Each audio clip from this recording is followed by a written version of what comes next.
गीता की ज्ञान गंगा में बहते हुए आज हम 14वें अध्याय गुण से विभाग योग तक आ पहुँचे हैं। गीता का ज्ञान सबसे बड़ा ज्ञान क्यों है? हम हमेशा बोलते हैं गीता का ज्ञान सबसे बड़ा ज्ञान है। इसका कारण क्या है? क्योंकि ये पहला तो भगवान के स्वयं वाणी से हमें प्राप्त है। बहुत कम ऐसे वो हैं ज्ञान जो हमें भगवान ने दिए हैं और ये हमें स्वयं भगवान ने दिया है। दूसरा सबसे बड़ा इसमें क्या है? बहुत ज़्यादा इसमें सबसे बड़ी बात है कि इसमें संन्यास के लिए गीता में कहा गया है कि कर्म करिए, संन्यास में रहिए और तब मोक्ष को प्राप्त करिए। सबसे बड़ी बात है गीता के ज्ञान में कि कहीं भी उन्होंने ग्रस्त छोड़ने के लिए नहीं कहा है। ग्रस्त में बंद कर कोई भी ऐसा नहीं है ग्रंथ जो बताता है कि हम परम गति को प्राप्त कर सकते हैं। गीता ही क्या ज्ञान बताता है कि हम परम गति को प्राप्त कर सकते हैं। इस अध्याय में भगवान, एक बात आपको पता है, यहाँ कितना खेल चलता है, कितनी राजनीति होता है ना। अपना भाई भाई, बहन भाई, मतलब अपने सगे तक अपने सगे नहीं रहते हैं। और इस सब का क्या कारण है? 3 गुण। जो प्रकृति में 3 गुण फैले हुए हैं, इन सब का कारण वो तीनों ही गुण है, जिसका विस्तार से वर्णन इस अध्याय में प्रभु ने किया है। प्रभु कहते हैं कि आज मैं तुझे बहुत विशेष ज्ञान दोहराता हूँ, बहुत विशेष ज्ञान दोहराता हूँ। भगवान क्यों दोहराते हैं बार बार? क्यों दोहराते हैं? जिससे अर्जुन पक्का हो जाए, जिससे अर्जुन पक्का हो जाए और उसे पता चल जाए कि भगवान उसके लिए क्या करना चाहते हैं। और इसीलिए वो हमेशा दोहराते रहते हैं, दोहराते रहते हैं, दोहराते रहते हैं। और फिर वो कहते हैं कि आज फिर मैं तुझे वो विशेष ज्ञान दोहरा रहा हूँ जो कि तेरे लिए परम मोक्षकारी है, परम गति को प्राप्त कर देने वाला है। बहुत बहुत ऋषि मुनि इस ज्ञान के माध्यम से ही परम गति को प्राप्त हो गए हैं। तो आज मैं तुझे वो ज्ञान देने वाला होता हूँ। वो कहते हैं जो इस ज्ञान में स्थित हो जाते हैं, जो इस ज्ञान में स्थित होने का मतलब क्या है?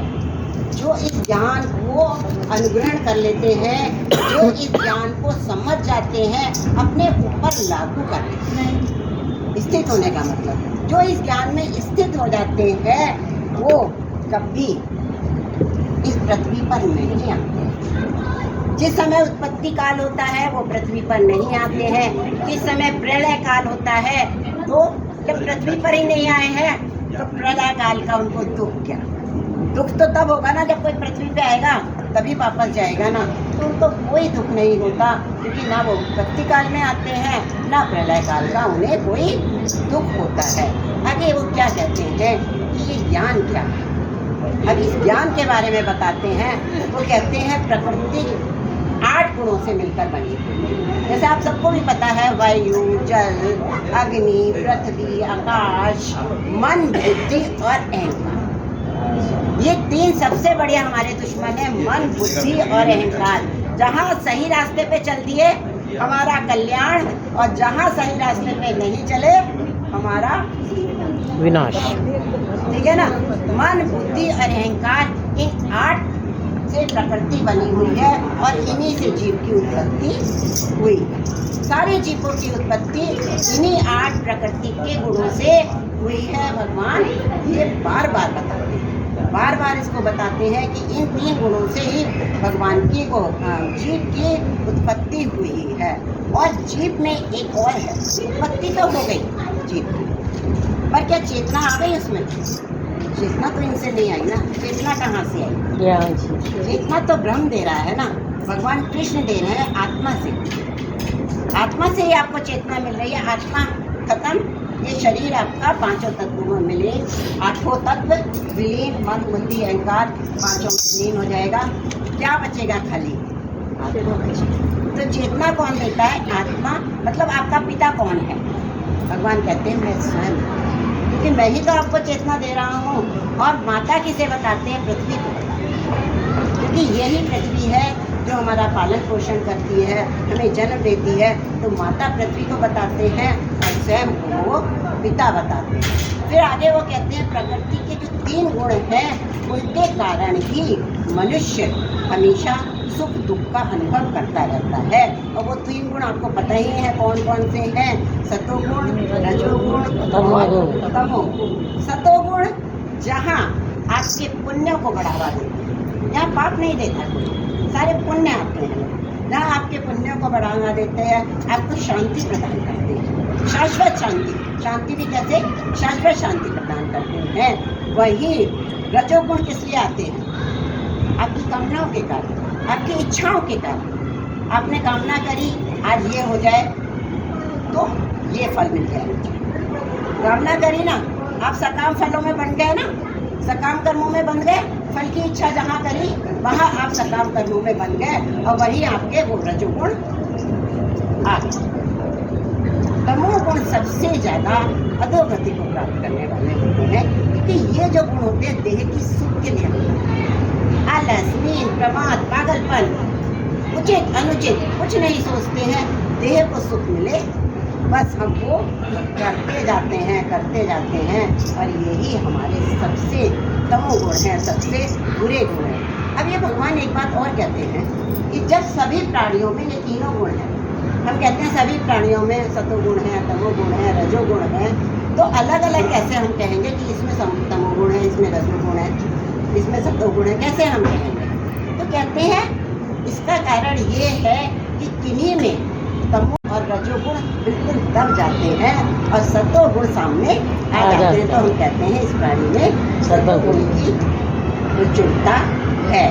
जिसमें सतोगुण और तमोगुण दोनों दब जाते हैं, रजोगुण बढ़ जाते हैं, तो कहते हैं इसमें रजोगुण। जिनमें सतोगुण और रजोगुण दोनों दब जाते हैं, केवल रह जाते हैं तमोगुण, तो हम कह देते हैं उस व्यक्ति में तमोगुण की प्रचुरता है, वो तमोगुणों से प्रभावित है।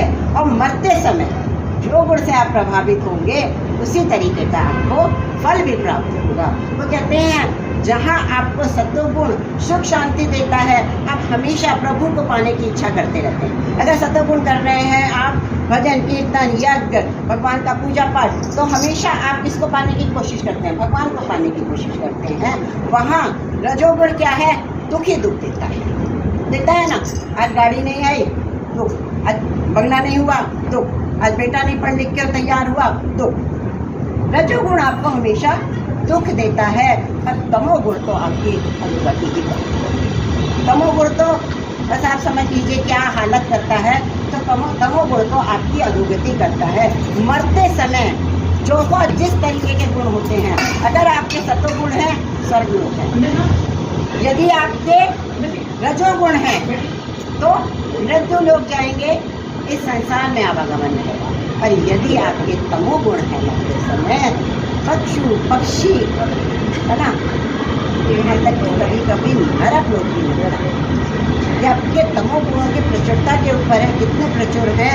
पक्षु पक्षी के जो आपको जन्म दिखते हैं ना, ये तमोगुणों के कारण होते हैं।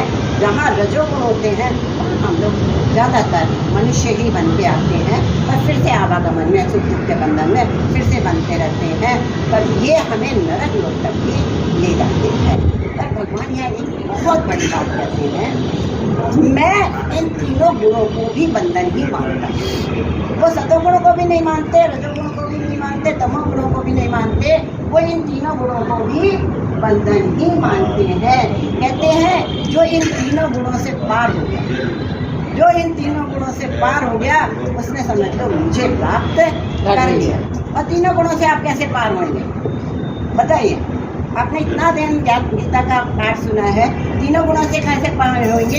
एक ही बात भगवान कहते हैं, सकाम कर्म न करके निष्काम कर्म कर, तो तू इन तीनों गुणों से पार हो जाएगा और मेरी गति को, परम गति को तू प्राप्त हो जाएगा। अब अर्जुन वही बात जो मैंने कहा, वही बात अर्जुन पूछते हैं कि प्रभु कैसे पता चले कि ये व्यक्ति तीनों गुणों से पार हो चुका है, उसके क्या लक्षण हैं, वो किस तरीके से इनसे पार होगा? अर्जुन भी वही प्रश्न करते हैं जो मैंने आपसे प्रश्न किया। तब भगवान उसका उत्तर कितना सुंदर देते हैं वो सुनिए। भगवान उसका उत्तर देते हैं कि हे अर्जुन सुन, ऐसा व्यक्ति जो कभी विचलित नहीं होता। कितनी कोशिश कर लो आपको, अरे तू प्रभु के मार्ग में मत चल, इधर भटक उधर भटक, पर नहीं, वो विचलित होता ही नहीं है। उसे तो प्रभु के मार्ग पर चलना है तो चलते ही रहना है। कितनी कठिनाइयाँ हैं, कितने विघ्न आए, वो उस मार्ग पर सदा चलता रहता है जिसमें समभाव है। हर जगह प्रभु ये जरूर कहते हैं जिसमें समभाव है, जो ढेले पत्थर स्वर्ण सबको एक समान समझता है। उसके लिए स्वर्ण भी एक समान, ढेला पत्थर सब एक समान है। न स्वर्ण की कीमत है न ढेल पत्थर की जरूरत है। जो मान अपमान को एक समान समझता है, जिसमें द्वेष नहीं है, ईर्ष्या नहीं है, घृणा नहीं है, कोई आकांक्षाएं नहीं है, कोई स्वार्थ नहीं है, वो व्यक्ति तुझे प्राप्त हर हालत में करेगा। मन निर्मल है, पवित्र है, दूसरों का साथ देने वाला है, हमेशा चाहता है दूसरों का भला, मेरा भला नहीं दूसरों का भला हमेशा चाहता है, तो जरूर मुझे प्राप्त करेगा। भगवान ने बहुत लक्षण बताए हैं, आपको पता भी है वो सारे लक्षण, वही सारे लक्षण हैं। और जब वो लक्षण प्राप्त हो जाता है तो वो भगवान को प्राप्त कर लेता है। तो भगवान यही कहते हैं, रण निश्चित होकर मेरा भजन कर, मेरा मनन कर, मुझे प्राप्त करने की कोशिश कर, तो एक दिन जरूर आएगा मैं तुझे प्राप्त होगा और तू आवागमन के चक्कर से हो जाएगा। बोलिए जय श्री कृष्ण, जय श्री कृष्ण। आगे क्या कह रहे हैं?